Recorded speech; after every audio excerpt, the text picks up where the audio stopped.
ፋና ሚዲያ ኮርፖሬሽን የቻይናን የዶክመንተሪ እና የካርቱን ፊልሞች እንዲሁም ድራማዎች ማስተላለፍ ሊጀምር ነው። ፋና ሚዲያ ኮርፖሬሽን ፊልሞቹን ማስተላለፍ የሚጀምረው ከቻይና ሚዲያ ግሩፕ ጋር ባደረገው ስምምነት ሲሆን በዛሬው ዕለትም በኢትዮጵያ ቻይና ልዩ መልእክተኛና ባለሙሉ ስልጣን አምባሳደር ቼን ሃያ ፋና ሚዲያ ኮርፖሬሽን ተገኝተው ፊልሞቹን አስረክበዋል።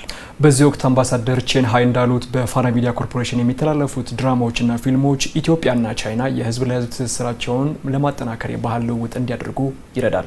አክለውም የቻይና ፊልሞች በፋና ሚዲያ ኮርፖሬሽን እንዲተላለፉ የሆነው ከዚህ ቀደም ፋና ሚዲያ ኮርፖሬሽን ከቻይና ሚዲያ ግሩፕ ጋር ባደረገው ስምምነት መሰረት ሲሆን ዛሬ ፍሬ ላይ ደርሷል ብለዋል።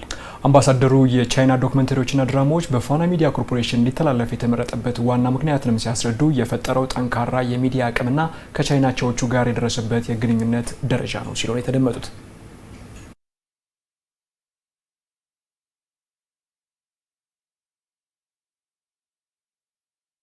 Fana has a very traditional coordination and cooperation relationship with Chinese. እንደማውቀው ፋና ሚዲያ ኮርፖሬሽን ከቻይና አቻዎቹ ጋር በጣም ረጅም ዘመን ያስቆጠረ የትብብር ግንኙነት አለው። የፋና ሚዲያ ኮርፖሬሽን ዋና ስራ አስፈጻሚም ሆኑ ሌሎች ባልደረቦች በቻይና የተማሩ መሆናቸው በሁለታችንም መካከል ያለውን እጅግ ጠንካራ ቁርኝት ያሳያል። ፋና ባለፉት ጥቂት ዓመታትም ቢሆን ከቻይና አቻዎቹ ጋር በጣም የቀረበ ትብብር ሲያደርግ ቆይቷል። ፋና አሁንም ቢሆን እጅግ ጠቃሚ ሚና እየተጫወተ እንደሚገኝ አምናለሁ። ወደፊት ደግሞ ከዚህ የበለጠ ጉልህ ሚና ይኖረዋል። በመሆኑም የቻይና ወገን ፋናን የረጅም ጊዜ ትብብር አድርጎ የመረጠበት ዋናው ምክንያት ይሄ ነው። እንደ ፋና ሚዲያ ኮርፖሬሽን ያሉ ሚዲያዎች የሀገራትን ባህል፣ ስልጣኔ፣ ልማትና የስራ ልምድ በሀገራት መካከል ለመጋራት ሚናው ከፍ ያለ ነው ያሉት አምባሳደር ቼን ሃይ ፋናም የሁለቱን ሀገራት ሁሉን አቀፍ የዲፕሎማሲ ግንኙነት ወደ ላቀ ያሸጋግራል ነው ያሉት።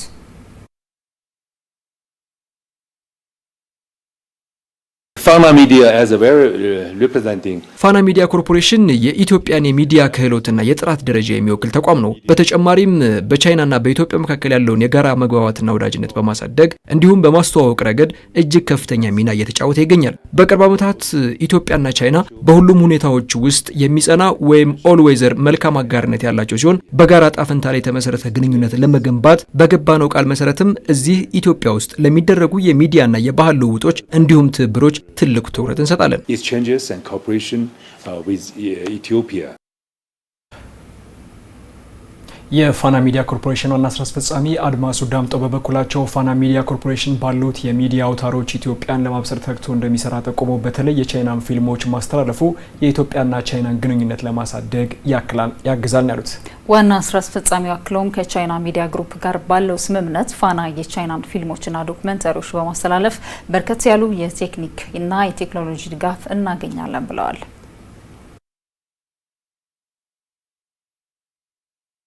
ቻይናን ስለ ባህል፣ ስለ ቱሪዝም መዳረሻዎች፣ ፊልሞችን፣ ዶክመንተሪዎችን ተቀብለን በእኛ ቻናል እናሰራጫለን። እንዲሁም ደግሞ የተለያዩ ቴክኖሎጂ ዓለም የደረሰበትን የአኒሜሽን ቴክኖሎጂዎችን የተሰሩ በተለያየ መልኩ የተሰሩትን ጉዳዮች ይዘን በእኛ ላይ እናሰራጫለን።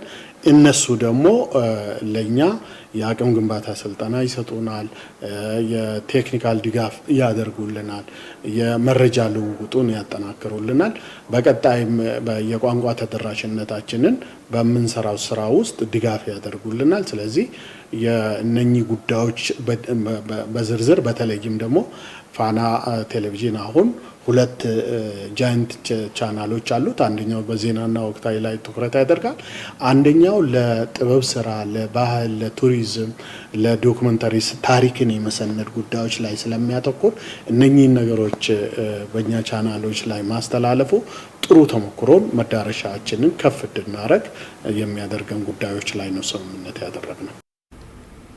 የቻይናን ይዘቶች ፋና ሲያስተላልፍ በተለይ ሰራተኞቹ የይዘቶቹን የጥራትና የቴክኖሎጂ አቅም በመረዳት ለሚያመርቷቸው ይዘቶች አቅም እንደሚሆንም የፋና ሚዲያ ኮርፖሬሽን ዋና ስራ አስፈጻሚው አድማሱ ዳምጠው ተናግረዋል። የኛን የሚዲያ ተደራሽነት የኛን የስራችን ውጤት ዓለም እንዲመሰክርልን የሆነው ማለት ነው። ምክንያቱም ተደራሽ ናቸው ብሎ ነው የመረጡ። አንድ በዚህ በኩል ለፋና በጣም ትልቅ ለፋና ሰራተኞች በሙሉ በምንሰራቸው ስራዎቻችን ውጤታማ መሆናቸውን ማሳያ ነው። ትልቅ የሞራል ስንቅ ነው። አንድ ሁለተኛ እንደዚህ ያሉ ስምምነቶች የህዝብ ለህዝብ ግንኙነቱን የሀገር ኃላፊነትን ተልእኮውን ኢትዮጵያን እናበስራለን ስንል የኢትዮጵያን መልካም ገጽታዎች የኢትዮጵያን ባህል ቱሪዝም እና መዳረሻዎቻችንን ለዓለም እንድናስተዋውቅ እድል ይሰጠናል። በዛው ልክ ደግሞ የቻይናን እንዴት እንዳደጉ የቻይናን የቱሪዝም መስህባቸውን እንዴት እንዳለሙ እንዴት እንደተንከባከቡ ለህዝባችን የምናስተምርበት ስለሆነ የኢትዮጵያ ማብሰሪያ ሌላኛው ገጽ ቁልፍ ነው ያገኘነውና በጣም ትልቅ ትርጉም አለው።